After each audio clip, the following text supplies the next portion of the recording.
बीपीएचएस में पराशर ऋषि ने खुद कहा है कि sun is the soul of all.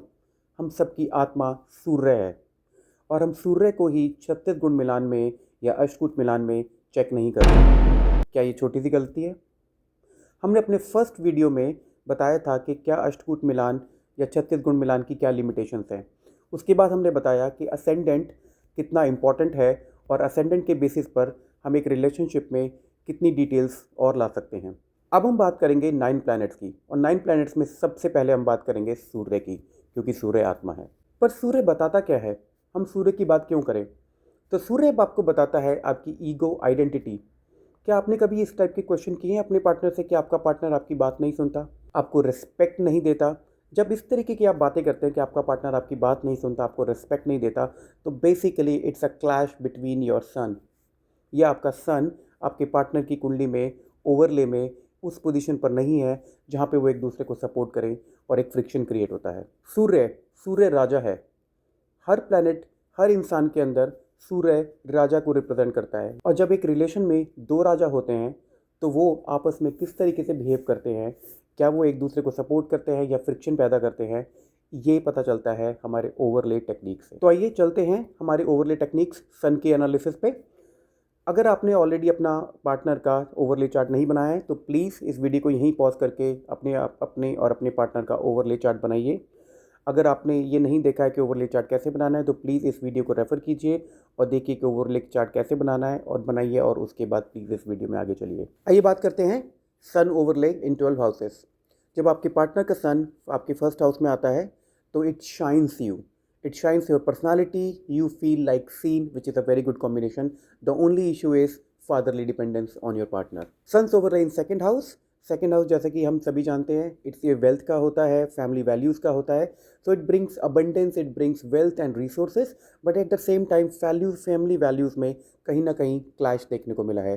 Sons overlay in third house. Third house जो करेज का होता है, it definitely supports you if you find more courageous in the presence of your partner, but then आपका partner becomes more like a mentor than a romantic partner. Sun's overlay in fourth house, it's not a very good combination because home, the fourth house is home, peace, at ease, and the warmth तक तो ठीक है, but sun burns the peace and the at home or the ease of the fourth house.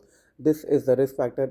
Sun's overlay in fifth house जो कि cruel planet है, इसका romantic house में आना, it brightens up your romantic imagination but somehow it burns the romance, which is not a very good combination. Sun का overlay sixth house में भी mediocre ही है, क्योंकि सिक्स्थ हाउस में it supports you in a way by turning N ally against your enemies, a king against your enemies, it's a good combination. But कहीं ना कहीं six house क्योंकि competition का भी है, it gives you a very hard competition, sorry. So it's a very mediocre combination, not a very good one. Sun overlay in seventh house, this is also a mediocre combination. इसमें but थोड़ी सी support ज़्यादा है। You find a partner who is authoritative, who is direction setting, but sometimes that direction setting can become too much, and that could be a little risk factor. Sun overlay in eighth house. Eighth house is about hidden fears and mystery. जब सन यहाँ आता है then nothing remains hidden. Everything brightens up, and which is something जो आप नहीं चाहते कि आपके जो हिडन फियर्स हैं वो बाहर निकले आपके पार्टनर की प्रेजेंस में, and this is what happens here. इसीलिए एट्थ हाउस में भी इसका सन का कॉम्बिनेशन, सन का overlay is not a very good one. Ninth house में ओवरले बहुत अच्छा देखा गया है। नाइन्थ हाउस जो फॉर्च्यून का होता है, it definitely brings luck and fortune, but at the same time ninth house is also about father, and sun also represent father, and it basically gives you a fatherly protection than a romantic partner. Sun's overlay in 10th house is also a good combination. It supports you career wise, but at the same time it could be too much of a guiding factor than a romantic partner. Otherwise it's a good combination. Sun's overlay in 11th house is, ये कोई बहुत अच्छा combination नहीं है।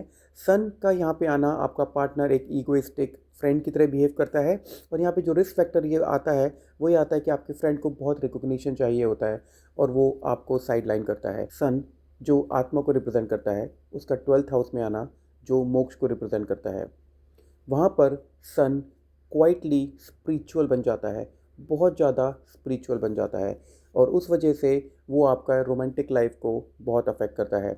आपका partner just let's go everything in anything, even you. That is the biggest risk. अब चलते हैं अपने ओरिजिनल एग्जाम्पल्स की तरफ, जो हमने ओरिजिनल कुंडली बात की थी अपने फर्स्ट वीडियो में। फिर हमने असेंडेंट के बेसिस पे भी उन कुंडली का एनालाइज किया। आज हम उन कुंडलीज का सन के बेसिस पे एनालाइज करते हैं। तो सबसे पहले हम लेंगे द कपल जिनके 26 पॉइंट्स थे but the marriage didn't go very well. इसमें जैसे कि आप देख सकते हैं, यहाँ पे वाइफ का चार्ट इनर है और हस्बैंड का हमने ओवरले चार्ट बनाया है। हस्बैंड का सन वाइफ के 12th हाउस में फॉल कर रहा है। 12th house is a house about letting go, where husband just let go. Again not a good combination. वहीं अगर हम इसको रिवर्स करें और वाइफ का ओवरले ऑन हस्बैंड बनाएं, तो हम देखेंगे कि वाइफ का सन हस्बैंड के फर्स्ट हाउस में फॉल कर रहा है, which is a good combination, it shines you. अगर हम दोनों को साथ में एनालाइज करें, इवन दो वाइफ का सन सपोर्टिव है इस रिलेशन के लिए, लेकिन हस्बैंड का son is a letting go, which is not very supportive. आते हैं अपने दूसरे कपल की तरफ, जिनके सिर्फ अष्टकूट में 8 पॉइंट्स मिले थे। और यहाँ पे देखते हैं, अब वाइफ का चार्ट इनर है और हस्बैंड का हमने ओवरले ड्रॉ किया है। इसमें हस्बैंड का सन वाइफ के 10th हाउस में फॉल कर रहा है। 10th house is a very supportive, जैसा कि हमने अभी देखा था।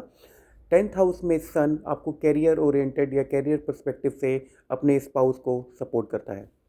वही अगर हम इस कपल का wife overlay on the husband chart देखें, तो वाइफ का जो सन है वो हस्बैंड के 7th हाउस में फॉल कर रहा है। It gives you a partner जो आपको अथॉरिटेटिव डायरेक्शन प्रोवाइड करता है, विच इज़ अगेन, सो इन दोनों ही केसेस में वाइफ्स ओवरले ऑन हस्बैंड और हस्बैंड ओवरले ऑन वाइफ, दोनों ही केसेस में 7 और 10 का जो कॉम्बिनेशन है, दोनों ही सपोर्टिव कॉम्बिनेशन है। तो असेंडेंट के बाद हमने सन को चेक किया और सन भी हमें एक बेटर आइडिया दे रहा है, जो हमें अष्टकूट या 36 गुण मिलान नहीं दे पाता है। मेरा आप सबसे फिर से वही सवाल है, जब भी आप किसी पंडित जी के पास या किसी एस्ट्रोलॉजर के पास कुंडली मिलाने जाएं, तो उनसे ज़रूर पूछिए कि क्या आपने असेंडेंट चेक किया, क्या आपने सन चेक किया और बाकी के प्लैनेट्स। हमारे अगले वीडियो में हम बात करेंगे मून की। यस, मून, जिस पर अष्टकूट और 36 गुण मिलान सिस्टम पूरा बेस्ड है, लेकिन उसमें भी हमने मून के काफ़ी एस्पेक्ट्स को मिस किया हुआ है। And that will be a surprising and a very interesting video. Thank you.